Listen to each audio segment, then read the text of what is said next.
Hackers don't always rely on secret zero-day exploits or Hollywood-style hacks. More often, real-world website compromises happen because of misconfigurations, weak controls, and information the site unintentionally reveals. Sometimes, all it takes is knowing where to look and knowing how to listen when a system talks back. In today's video, we're walking through how a website can be compromised from start to finish inside a controlled cybersecurity lab using common attacker techniques that are widely known and widely abused. This video is for education and awareness only. The goal is not to teach crime, it's to show how attacks happen so developers, administrators, and learners can defend against them. Always hack ethically. Only test systems you own or have explicit written permission to assess. Welcome to Cybercrime Hub, finding the website's footprint. Every attack starts with reconnaissance. Before touching a website, attackers ask simple questions. Where is it hosted? What infrastructure supports it? What information is publicly exposed? Websites leave footprints everywhere: DNS records, IP mappings, and metadata that exist to make the internet work. None of this is illegal or hidden. But when attackers combine small pieces of public information, they begin to see the shape of the system behind the site. This phase doesn't break anything. It simply reveals what the website is already showing the world, scanning for open doors. Once infrastructure is identified, attackers look for open services. Web servers, databases, admin panels, and APIs often communicate through network ports. Each open port represents a possible entry point, not a vulnerability by itself, but an opportunity for inspection. Misconfigured services, outdated software, or unnecessary exposed ports dramatically increase risk. This is why modern security isn't about hiding, it's about controlling exposure. If something doesn't need to be public, it shouldn't be reachable.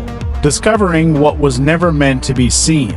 Many websites contain hidden directories and pages. These aren't secret by design, they're often leftovers, old admin panels, test environments, backup folders, forgotten files, development endpoints. Attackers don't guess randomly. They use pattern recognition based on years of common developer habits. When hidden pages are exposed without authentication, they can leak application logic, debug information, configuration details, access points never meant for public users. This is one of the most common reasons websites fall, not because of advanced hacking, but because cleanup never happened. Understanding what the site is telling you. At this stage, attackers slow down. They don't attack immediately. They observe. Websites talk through error messages, response codes, page behavior, redirects, authentication prompts. To a normal user, these details look harmless.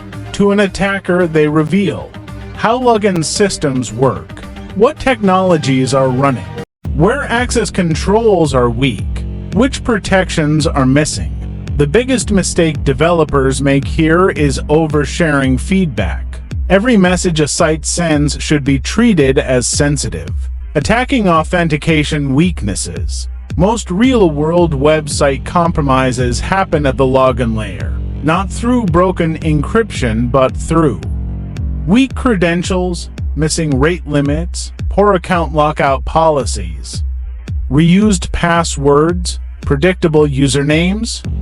Attackers don't need to break in if the door opens willingly. Automated attack tools exploit scale, not intelligence. They test combinations faster than humans ever could, especially when defenses are missing. This is why authentication security is about policy, not trust. Strong passwords, rate limiting, monitoring, and alerts are non-negotiable. When access is gained, once access is achieved, the danger multiplies.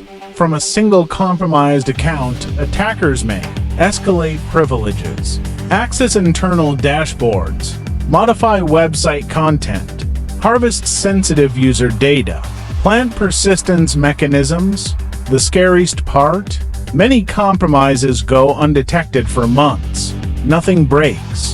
The site stays online. Customers keep logging in. Silence is the attacker's greatest advantage. Why this keeps happening? These attacks succeed not because attackers are brilliant, but because basic defenses are missing. Common root causes include default configurations, poor password hygiene, lack of monitoring, no security testing, trusting users too much, ignoring warning signs. Security isn't a product you install, it's a process you maintain. Defensive takeaways. Here's how organizations defend against these attacks. Minimize exposed services by only allowing what is absolutely necessary to be publicly accessible. Remove unused pages and directories that are often forgotten after development or testing phases. Enforce strong authentication policies, including complex passwords and multi-factor authentication. Implement rate limiting and account lockouts to stop automated attacks before they succeed. Monitor logs continuously and set alerts for unusual behavior or repeated failed login attempts. Perform regular security testing, including audits and penetration testing, to uncover weaknesses early. Treat information disclosure as a vulnerability because even small leaks help attackers map your system. For learners and defenders, understanding attacker methods is not dangerous, ignoring them is. Awareness turns potential victims into informed defenders, and knowledge is the first layer of security. Hackers don't always break systems. Sometimes systems simply invite them in. Every website tells a story. Attackers just know how to listen. If this video helped you understand how websites are compromised and how to prevent it, share it with a developer, student, or business owner. Like the video, subscribe to Cybercrime Hub, and turn on notifications for more real-world cybersecurity education. Stay safe, stay smart, stay protected.